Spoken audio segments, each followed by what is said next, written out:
ಇಷ್ಟೆಲ್ಲ ಪರಪ್ಪನ ಅಗ್ರಹಾರದ ಅಕ್ರಮಗಳು ಬಟಾ ಬಯಲಾಗ್ತಾ ಇದ್ದಂತೆ ವಿಡಿಯೋಗಳು ರಿಲೀಸ್ ಆಗ್ತಾ ಇದ್ದಂತೆ ಈಗ ಗೃಹ ಇಲಾಖೆ ಅಲರ್ಟ್ ಆಗಿದೆ. ಡಾಕ್ಟರ್ ಜಿ ಪರಮೇಶ್ವರ್ ಅವರು ಕೆಲವೇ ಕ್ಷಣಗಳಲ್ಲಿ ಈ ವಿಚಾರಕ್ಕೆ ಸಂಬಂಧಪಟ್ಟಂತೆ ಮೀಟಿಂಗ್ ಮಾಡ್ತಾರೆ ಅನ್ನೋದರ ಡೀಟೇಲ್ ಸಿಗ್ತಾ ಇದೆ.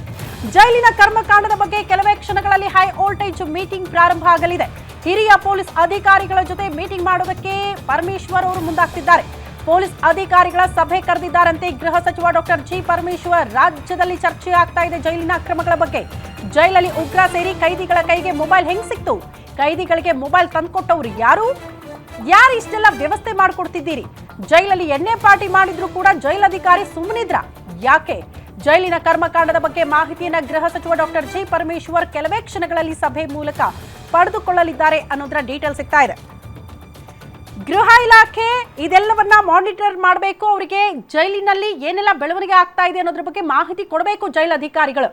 ಅವ್ರು ಹೇಳ್ತಾರೆ, ಸರ್ ತುಂಬಾ ಅಚ್ಚುಕಟ್ಟಾಗಿ ನೋಡ್ಕೊಳ್ತಾ ಇದೀವಿ, ಯಾವುದೇ ಅಕ್ರಮಗಳು ನಡೀತಾ ಇಲ್ಲ, ಈ ರೀತಿ ಮಾಹಿತಿ ಕೊಟ್ಟಿರಬಹುದು. ಆದ್ರೆ ಒಳಗಡೆ ಬೇರೆ ಆಟಗಳು ನಡೆದಿತ್ತು. ಬಟ್ ಈಗ ಜಾಹೀರಾಗಿದೆ ಕಾರಣ ವಿಡಿಯೋಗಳು ರಿಲೀಸ್ ಆಗೋ ಮೂಲಕ.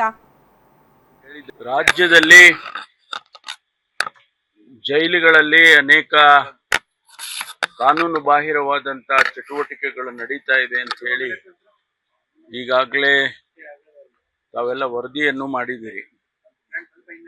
ಇದನ್ನ ನಾನು ಮೊನ್ನೆ ಹೇಳಿದ್ದೇನೆ, ಬಹಳ ಗಂಭೀರವಾಗಿ ಪರಿಗಣಿಸಿದ್ದೇವೆ.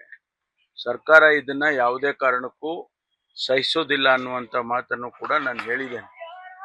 ಯಾರ್ಯಾರು ಸಂಬಂಧಪಟ್ಟ ಅಧಿಕಾರಿಗಳಿದ್ದಾರೆ, ಯಾವ ಪ್ರಿಸನ್ಸ್ ಹೆಡ್ಗಳಿದ್ದಾರೆ, ಅವ್ರದ್ದೇ ಜವಾಬ್ದಾರಿ. ಅವರು ಆ ಪ್ರಿಸನ್ ಅನ್ನ ನಾವು ಅವ್ರ ಕೈಗೆ ಕೊಟ್ಟ ಮೇಲೆ ಅದನ್ನ ಸರಿಯಾದ ರೀತಿಯಲ್ಲಿ ಆಡಳಿತ ಮಾಡ್ತಕ್ಕಂಥದ್ದು ಅವರ ಜವಾಬ್ದಾರಿ. ಅದು ಫೋನ್ಗಳ ಒಳಗಡೆ ಹೋಗುತ್ತೆ, ಗಾಂಜಾ ಒಳಗಡೆ ಹೋಗುತ್ತೆ, ಲಿಕ್ಕರ್ ಒಳಗಡೆ ಹೋಗುತ್ತೆ, ಅಥವಾ ಬೇರೆ ಯಾವುದೋ ರೀತಿಯಲ್ಲಿ ಚಟುವಟಿಕೆಗಳಾಗುತ್ತವೆ ಅಂತ ಅಂದಾಗ ಅದಕ್ಕೆ ಹೊಣೆ ಯಾರು? ಹೊಣೆ ಆ ಮುಖ್ಯಸ್ಥರೇ ಆಗ್ಬೇಕು. ಅದಕ್ಕಾಗಿ ಇವತ್ತು ನಾನು ಸಭೆ ಕರೆದಿದ್ದೇನೆ.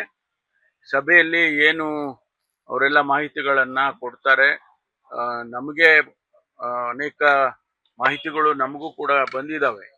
ಅದನ್ನೆಲ್ಲ ಪರಿಶೀಲನೆ ಮಾಡಿ ಇವತ್ತು ಮುಂದೆ ಏನು ಕ್ರಮ ತಗೋಬೇಕೋ ಅದನ್ನ ತಗೊಳ್ತೇನೆ.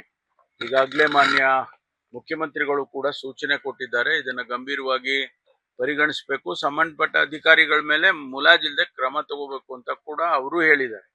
ಹಾಗಾಗಿ ಇವತ್ತು ಈಗ ಸಭೆ ಕರೆದಿದ್ದೇನೆ.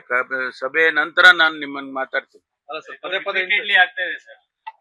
ಅದಕ್ಕೆ ನಾನು ಸಭೆ ಹೈ ಲೆವೆಲ್ ಮೀಟಿಂಗ್ ಕರೆದಿರೋದೇ ಆ ಉದ್ದೇಶಕ್ಕಾಗಿ. ಮೊದಲೆಲ್ಲ ಏನು ಕನ್ಸರ್ನ್ಡ್ DG ಅಥವಾ ADG ಅವ್ರನ್ನ ಕರೆದು ಅವರಿಗೆ ಸೂಚನೆ ಕೊಡ್ತಿದ್ದು.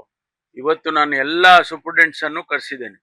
ಪ್ರತಿಯೊಂದು ನಮ್ಮ ಮೇಜರ್ ಪ್ರೆಸೆನ್ಸ್ ಯಾವ್ದಿದ್ದಾವೆ, ಅದು ಬೆಳಗಾಂ ಆಗ್ಲಿ, ಮಂಗಳೂರು ಆಗ್ಲಿ, ಶಿವಮೊಗ್ಗ ಆಗ್ಲಿ, ಈ ತರ ಎಲ್ಲ ಮೇಜರ್ ಪ್ರಿಸನ್ಸ್, ಬಳ್ಳಾರಿ, ಇವಾಗೆಲ್ಲರನ್ನು ಕರೆದಿದ್ದೀನಿ. ಕರೆದು ನಮಗೆ ಅನೇಕ ವಿಚಾರಗಳು ನಮ್ಮ ಗಮನಕ್ಕೂ ಬಂದಿದೆ ಬೇರೆ ಬೇರೆ ರೀತಿಯಲ್ಲಿ. ತಾವು ಕೂಡ ಮಾಧ್ಯಮದವರು ಕೆಲವರ ವಿಚಾರಗಳನ್ನು ಹೇಳಿದಿರಿ. ಹಾಗಾಗಿ ಅದನ್ನೆಲ್ಲ ಪರಿಶೀಲನೆ ಮಾಡಿ ವಿಚಾರ ಮಾಡಿ ಇವತ್ತು ಮುಂದೆ ಏನ್ ಮಾಡಬೇಕು ಅನ್ನೋದ್ರ ಬಗ್ಗೆನೂ ಬಹಳ ಸೂಕ್ತವಾಗಿ ಕ್ರಮ ತಗೊಳ್ತೀನಿ.